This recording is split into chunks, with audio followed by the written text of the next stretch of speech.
All right, family and friends, once again, I am your host, Shabar Judah Israel. On the behalf of Solid Foundation Israelite Academy 2021, please share the video with family and friends. And please don't forget to like, comment, and subscribe if you will to my channel. Share the video, please, guys. The topic of discussion is I will be dealing with Exodus, the 3rd chapter. What is truly the allegorical meaning of the burning bush? The allegorical meaning of the burning bush, or you may say the metaphorical meaning of the burning bush, or the similitude of the burning bush. So let's go into it. What actually is it trying to tell us in Exodus the 3rd chapter when Moses encounters the burning bush in Midian? We're going to go over it. So here we go. So this is the burning bush. It's a very short lesson. It's not long, guys. So don't worry about it. I'm going to get in. I'm going to get straight out.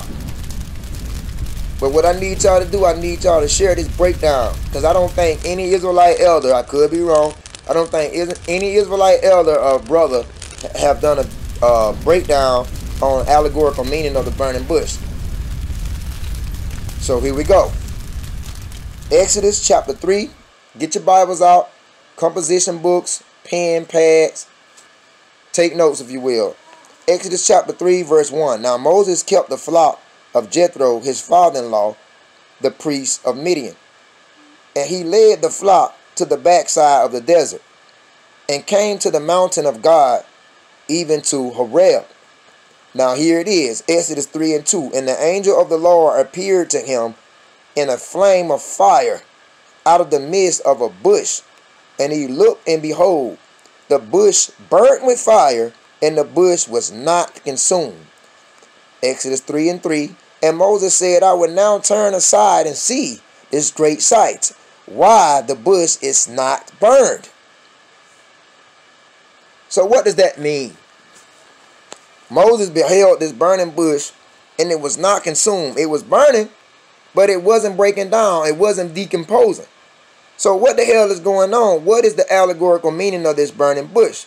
Well, say no more. I'm here to break it down, guys. First and foremost, you must realize that what does the fire symbolize?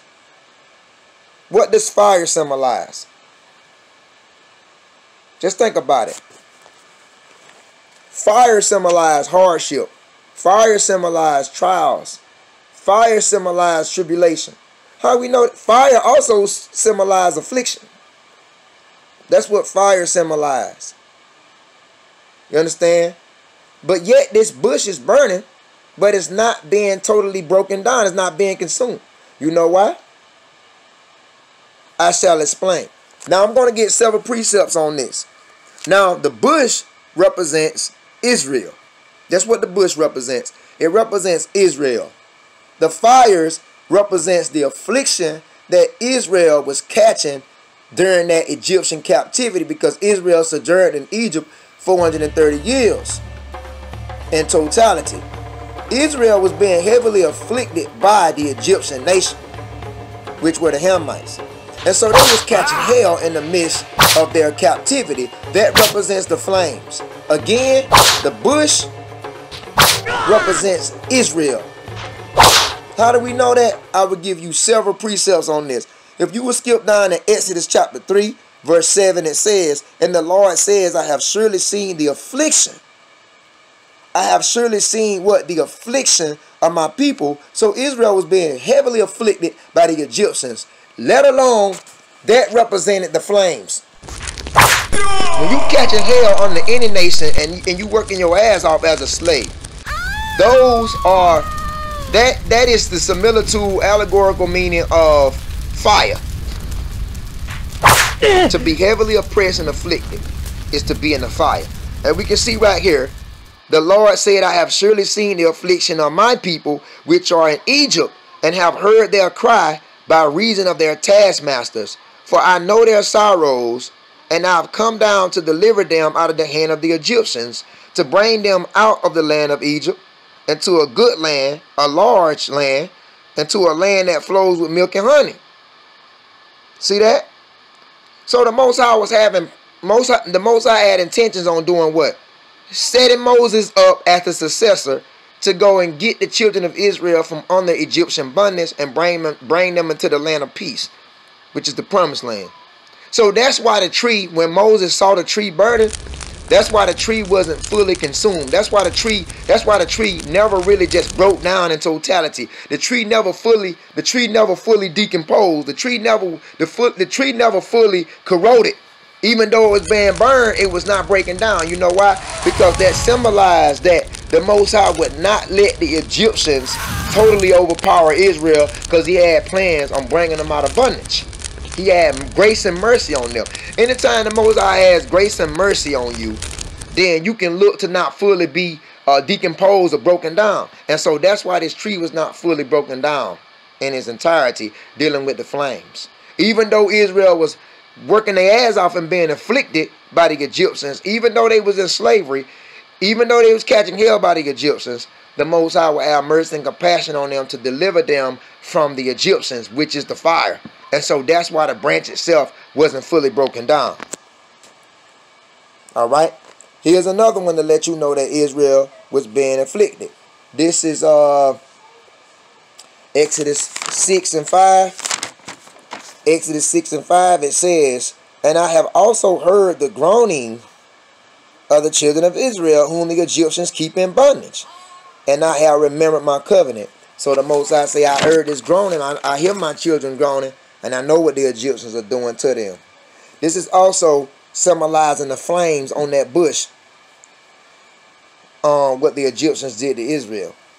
All right. Here is show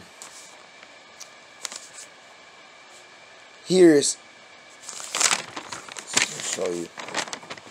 We can look at Deuteronomy 4 and 20. This is Deuteronomy 4 and 20. And this is exactly what it says. It says, "But the Lord hath taken you and brought you forth out of the iron furnace, even out of Egypt." So what Egypt was considered to be? The iron furnace. The Most High took Israel out of that. Israel being the bush, remember. And Egypt being the iron furnace. So Egypt itself and all the Egyptians that was bringing hell on Israel was symbolized as the flames.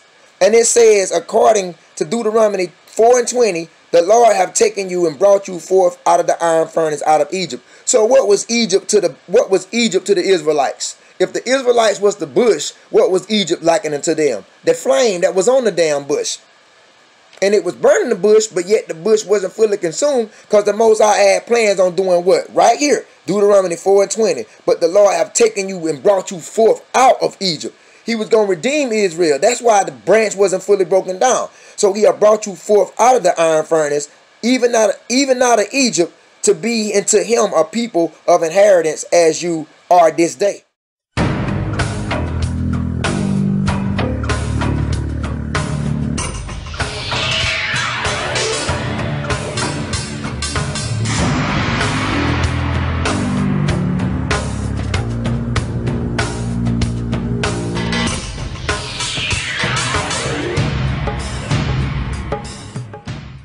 So that's why I'm explaining to you, that's why the bush, when Moses saw that bush, it wasn't breaking down, because that was the Most High grace and mercy upon Israel. Israel being the bush, and the fire that was upon the bush was the affliction they was catching from the Egyptians.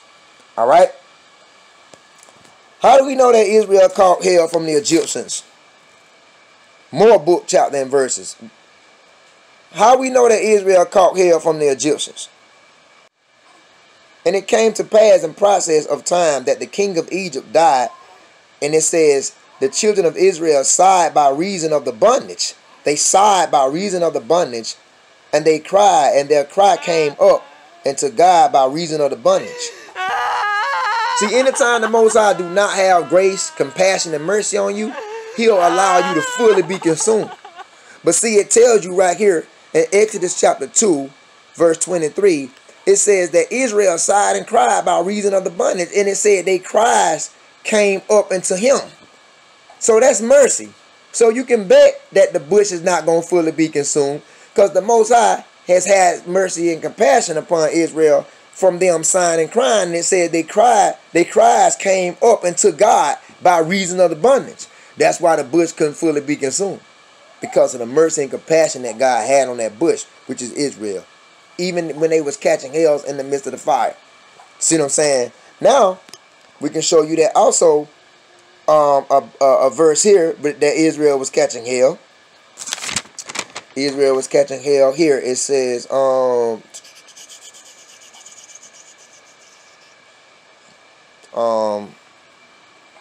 where is it at when they was making the Israelites make brick and stuff like that?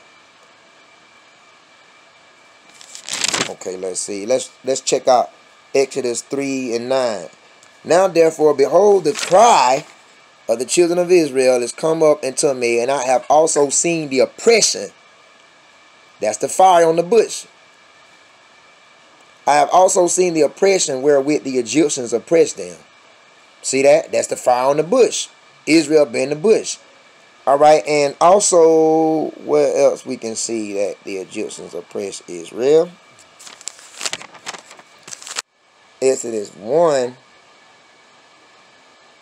and 14. And they made their lives bitter with hard bondage.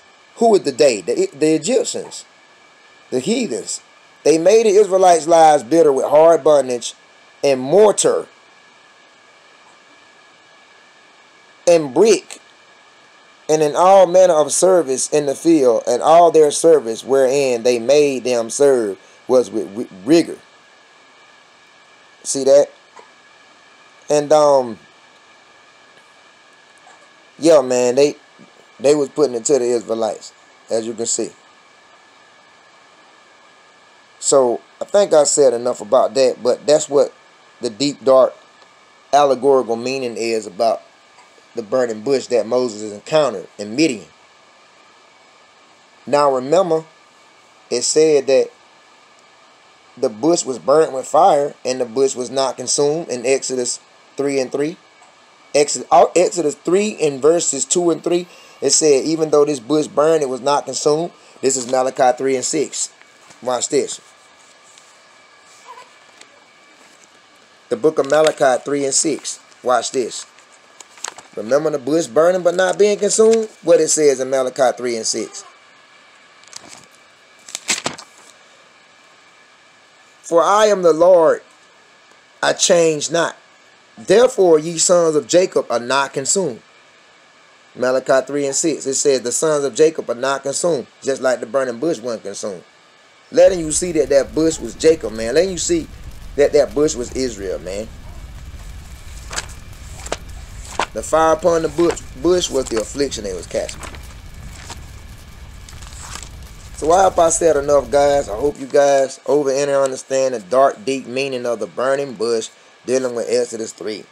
That's exactly what it's talking about. And for any of those that do not believe that the bush is Israel, I mean, it's many precepts in the Bible that signifies Israel as being a bush is likened to a tree, right?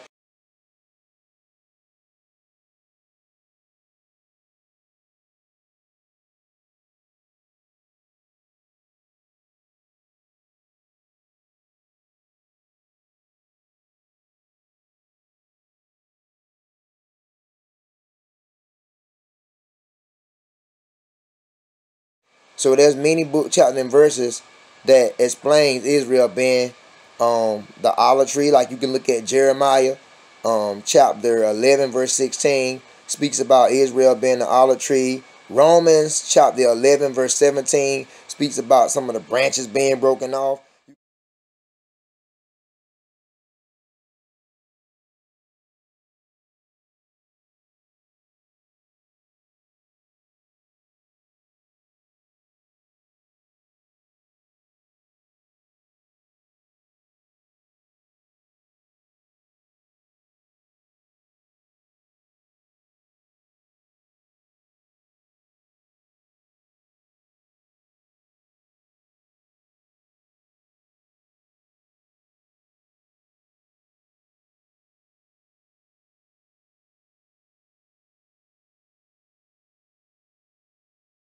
You can look at Psalms 52 and 8. King David said he was likened to an olive tree.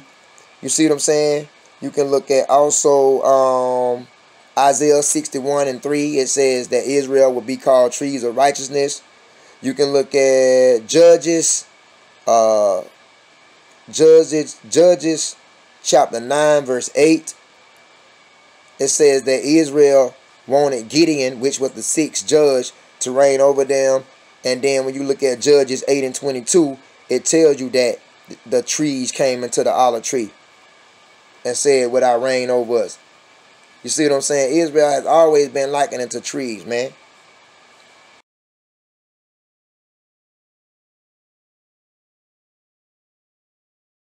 So please share the video with family and friends. I thought it was very remarkable to me because, you know, this early when I woke up, I was in the living room doing some private Bible reading and stuff like that and studying and stuff, and it just, the Most High showed it to me in the spirit, man, like the deep dark allegorical meaning of the burning bush dealing with Exodus chapter 3. So until next time, Shalom.